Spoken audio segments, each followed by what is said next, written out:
And has this report from Vermont.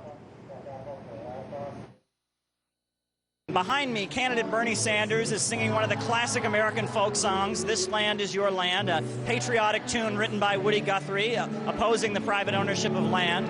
And his supporters are very inspired. His supporters just heard Sanders speak, and he gave a very stirring address telling his supporters that one person, one vote, assuring his supporters that even though he did not receive very many votes in some states, that the delegates are divided according to population and according to how many votes they received in the Democratic primary. So because of that, he will still receive hundreds of delegates as a result of the vote which took place on Super Tuesday.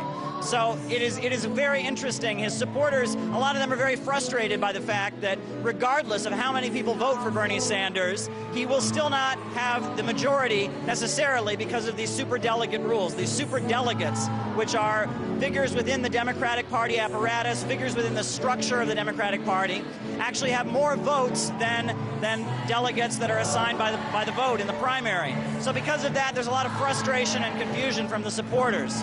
So the supporters here are excited. They're ready to continue.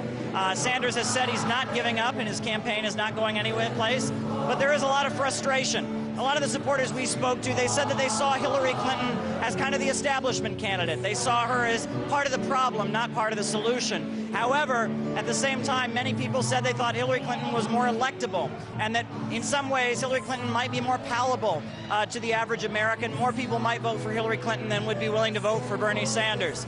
So there are many questions as the voting continues in the Democratic primary, as Bernie Sanders continues his campaign, regardless of electoral setbacks.